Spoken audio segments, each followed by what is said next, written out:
in life, it's all about profit. Mr.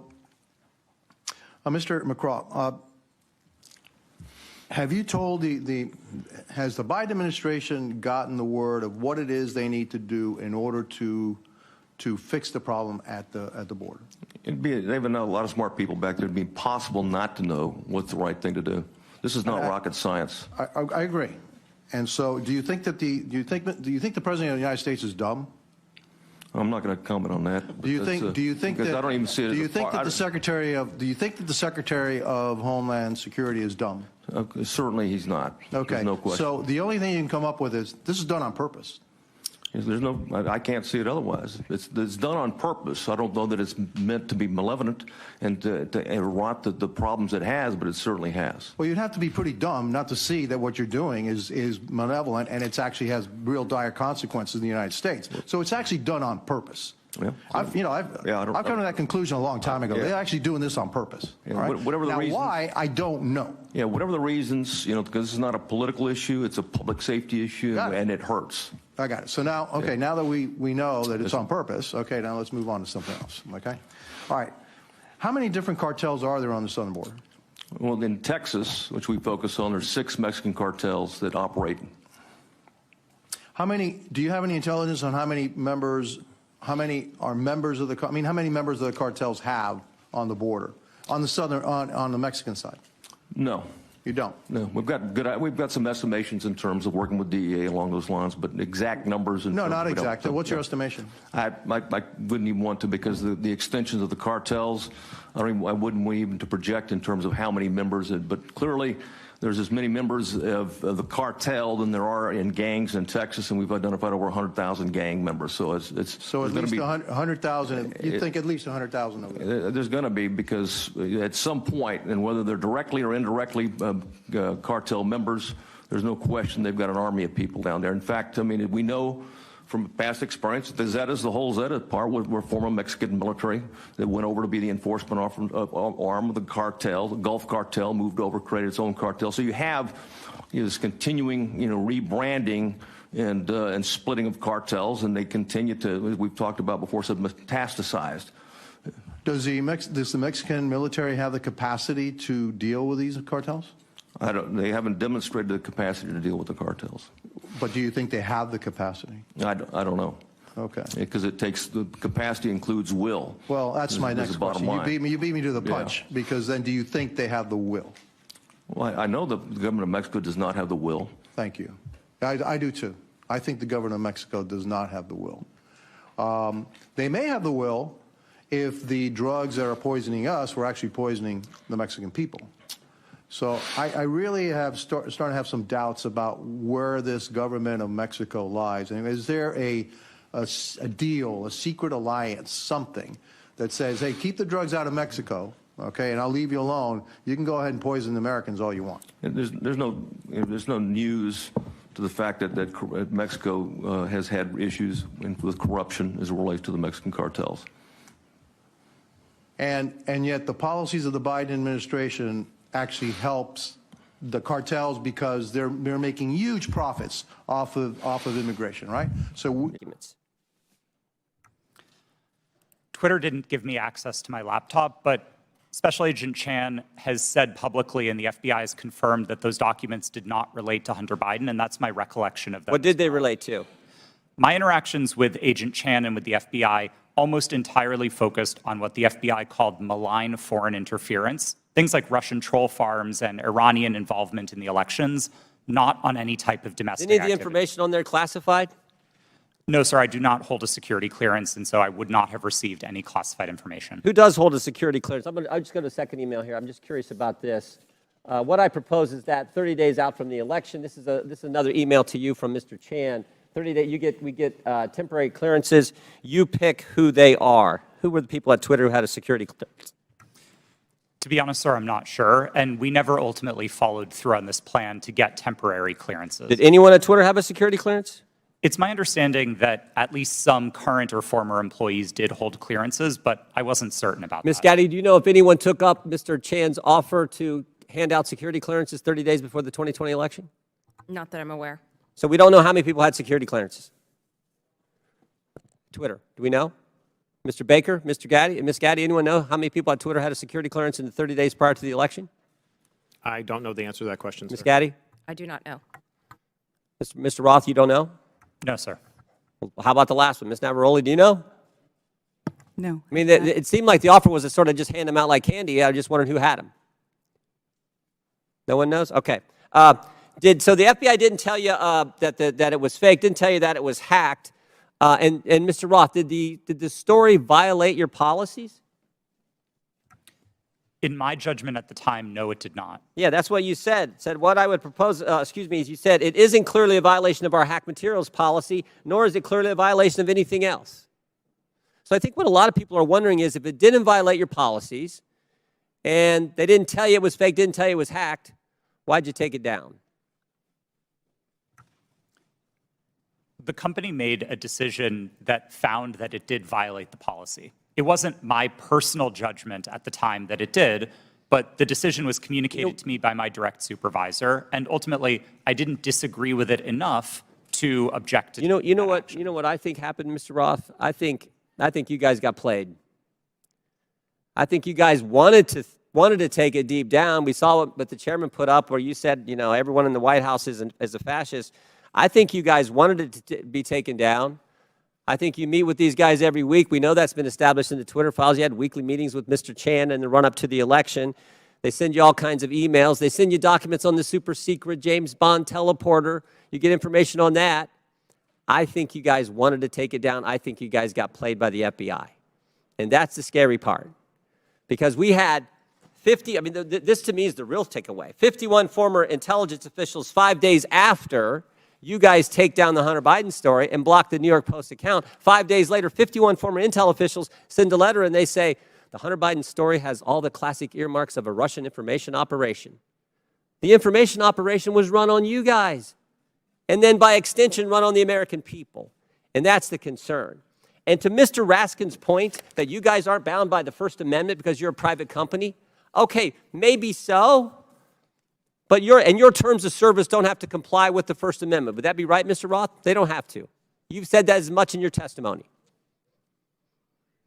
My understanding of the First Amendment is that it protects people and businesses from government, not Understand informs how the... what I'm in your terms of service. So here's what I want to know. Here's what I want to know. Is this a violation of the First Amendment when the government, Mr. Chan, again, sending you an email saying, we think these accounts need to be looked at because they violate your terms of service? That's a different standard. So you got the government saying your terms of service, which don't have to comply with the... View to come and attend a class with me. I host these often so members can obtain their concealed carry weapons permits here in Washington, D.C. Just come and learn on the subject. Hear what our laws are, hear the process of it, and how reasonable it actually is. It's not this big, scary object that's just going to fire on its own. There are safety measures imposed on every firearm, whether there's a safety or not. There are still ways to carry firearms that they're not going to discharge. That's just not something they do. It's an inanimate object. So I appreciate the debate. I look forward to talking more about energy and water and public lands and keeping wolves out of Colorado in the future. But thank you for bringing this up. We can have a little bit of fun in the Natural Resources Committee, and I look forward to defeating this amendment, Mr. Huffman. Thank you, Mr. Chairman. I yield back. Lady yields back. Mr. Bentz, do you? Thank you, Mr. Chair. I just want to reiterate the fact that the issues raised by the amendment are addressed in the United States Capitol Police webpage, and so the initial remarks by the chair were correct. This is duplicative and should be voted down. With that, Mr. Chair, I'll yield out whatever time I have left to you. Gentleman yields back. Gentleman is recognized. I'd like to yield to Ms. Canlagadove. No, you go first. Thank you. I had one other question regarding liability, because while some folks may be trained in how to use a firearm and may use it properly, it is a fact that firearms can be accidentally discharged. It does happen. And so I have a liability question as it relates to members of the public and witnesses and staff who show up to this office.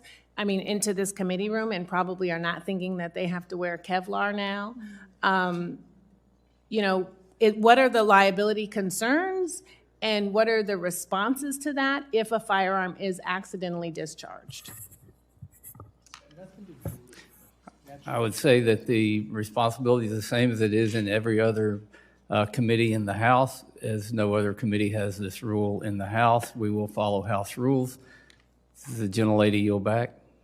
I'll just reclaim my time. So I'll just note for the record that during the course of today's meeting, I've seen members come and go out of the room as we do and leave coats, leave handbags, et cetera. So I would just reiterate that if there are going to be members who, whether the House rules allow it or not, are going to be bringing firearms into this room, that everybody reacquaint themselves with those safe practices to ensure that firearms are not left unattended in a crowded room in this space. And I yield back. I agree with the gentleman. Will you yield for a moment? The gentleman yields back. Mr. Gosar, you're recognized for 5 minutes.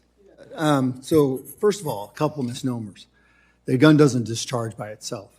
Unlike Alex Baldwin, he did have his finger on the trigger.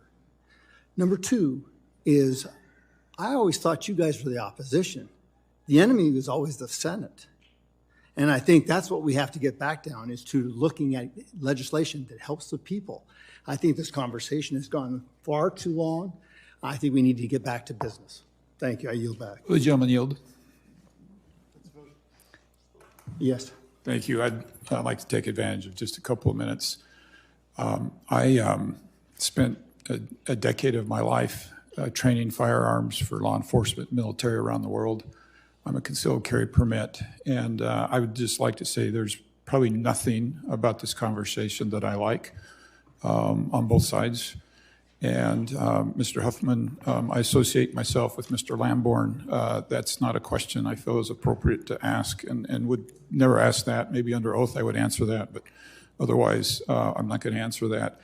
Likewise, to my colleagues who flout or fundraise or tout that they have firearms or that they use firearms or carry firearms, I'm equally as disturbed and uncomfortable, and feel like our personal safety is incredibly important, but it's a matter between us and the Capitol Police and our local police and our staff, and trust everybody to take adequate precautions in those. We all live in a situation that is precarious.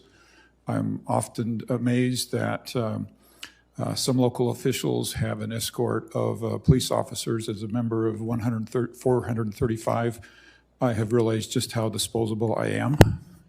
And we have actually very little security and protection. And I can understand that bothers my colleagues, and to the extent that they take steps to protect themselves, I support that. And Mr. Chairman, with that, I yield. I yield back my time to Mr. And one Gosar. last comment. The gentleman that actually stopped the carnage in Tucson was a private citizen with a gun, not a police officer. The gentleman yield back. Mr. Gosar, you yield back. Gentleman yields back. There's Ms. Ocasio-Cortez. You're recognized for 5 minutes. Thank you, Mr. Chair, and I apologize if this point is duplicative, but as our chair, you have authority over this committee. You are responsible for the conduct of this committee. You're responsible for the safety of this committee as it pertains to what we enshrine in our rules. And when I heard earlier some individuals asking if you believed or if the chair believes whether members of Congress should be permitted to bring a firearm into this committee, I heard an answer that was essentially, this is duplicative, the House rules are what they are. But members have very different interpretations of these rules. They challenge these rules. And I think it's very, very important as our chair to understand what your specific interpretation of this is. Does the chair believe that members of Congress should be able to bring firearms into the Natural Resources Committee or not? The chair believes that members of the Natural Resources Committee should follow the House rules and the guidance by the Capitol Police. Yes, and the House rules, members have different interpretations of what those rules are. I need to know, for a sense of my own personal safety, what your interpretation of the House rules are as it pertains to this issue. I believe that would be a question you should take up with the House Administration Committee, and they do have a Members' Day, as all committees do. So am I? I see. So, so we are seeing that that the chair, who is responsible for enforcement of these rules, does not have a specific interpretation of whether firearms should or not be permitted into the committee, or has the committee not consulted House admin on the House administration's interpretation on these rules? The chair's position is that we will follow the rules of the House. Okay. I'll have one follow-up question. Has this committee been in communication with the House Administrative Committee about what the conclusion of these rules are? The committee has not been in consultation with the House administration because this is an amendment that's not necessary. This will be the only committee in Congress that has this amendment. The only time this has ever been in the rules was when it was put in this committee in the last Congress. So just in summary, the decision as to whether or not the chair believes that firearms should be permitted in this committee is determined by House admin. But the committee has not been in touch with House admin as to whether this should or should not be allowed. And so therefore, we're just going to leave this ambiguous? I believe it's up to every member of the House to follow the House rules. And I'm sure you can visit with House admin staff at any time. Will the gentlelady yield for a moment? One moment. I do want to reiterate the point of liability.